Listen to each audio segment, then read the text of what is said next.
comment font les créateurs d'entreprises dans ce maquis administratif. L'une de nos équipes a suivi pas à pas, étape par étape, le parcours de deux novices. Monter une entreprise aujourd'hui en France, voilà à quoi cela ressemble. Reportage Stephen de Tricorno, Christophe Kenck. Clément Le Fourny, 23 ans, et Paolin Pasco, 25 ans, se sont connus sur les bancs d'une école de commerce. Ensemble, ils se sont lancés un défi, créer leur entreprise. Banque, impôts, clients, nous les avons suivis dans leur démarche pendant plusieurs semaines.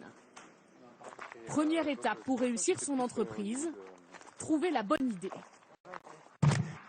Ces deux fils d'agriculteurs ont imaginé un site de vente en ligne de produits agricoles. Démonstration auprès d'un ami céréalier dans la Marne. Sur l'accueil, tu vas pouvoir voir déjà notre offre principale qui est juste à cet endroit. Ouais. Le but est de faire une distribution globale pour l'agriculteur. Quand l'agriculteur se connecte, qu'il puisse retrouver tout ce dont il a besoin pour son exploitation en direct sur notre site. Et de manière très simple, 24 heures sur 24 et 7 jours sur 7. Deuxième étape, trouver de l'argent. Beaucoup d'argent. Vous avez besoin de combien? On cherche entre 500 000 et 800 000 euros. Pour rassembler une telle somme, ils vont tenter de séduire des investisseurs privés. Ce soir-là, dans cette salle parisienne, ils sont une cinquantaine. Pour nos deux cofondateurs, c'est maintenant que tout se joue. Pour se vendre, ils ont 10 minutes, pas une de plus. Nous sommes les premiers en France à pouvoir proposer un prix rendu à l'agriculteur. En se connectant chez nous, 24 heures sur 24, il peut avoir le prix rendu de l'engrais, le commander avec son iPad et le recevoir chez lui. Dans l'assistance, tout le monde n'est pas convaincu. Ils demandent des sommes très importantes en définitive. Ils se valorisent à une valeur énorme alors qu'ils ne feront encore aucun chiffre d'affaires.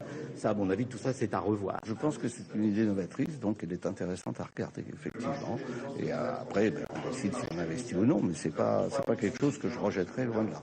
Dans un mois, ils sauront si l'un d'entre eux est prêt à investir de l'argent dans leur société. Bonne fin de journée.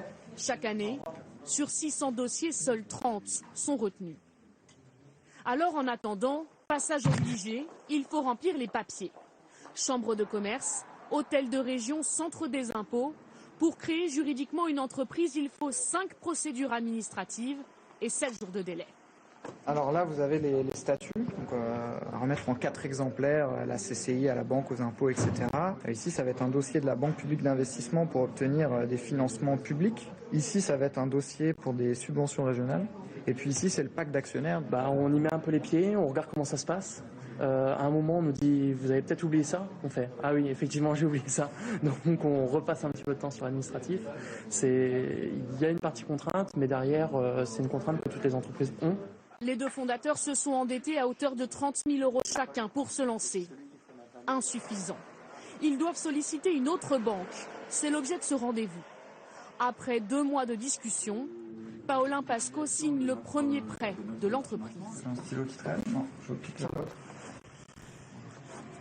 Une somme tenue secrète, stratégique selon les deux créateurs. Quelles sont les prochaines étapes Au final, ils auront mis 1 an à monter leur entreprise, 2 fois plus long qu'ils ne le pensaient. Si refaire, je recommencerai. Si ça ne fonctionne pas, je recommencerai. Parce que l'excitation de tous les jours, c'est juste quand vous vivez, quand vous êtes à l'intérieur, c'est magnifique. Aujourd'hui, leur site internet fonctionne et leur toute petite entreprise s'est même agrandie. Elle vient d'embaucher 3 stagiaires. Les deux patrons se donnent 1 an pour réussir.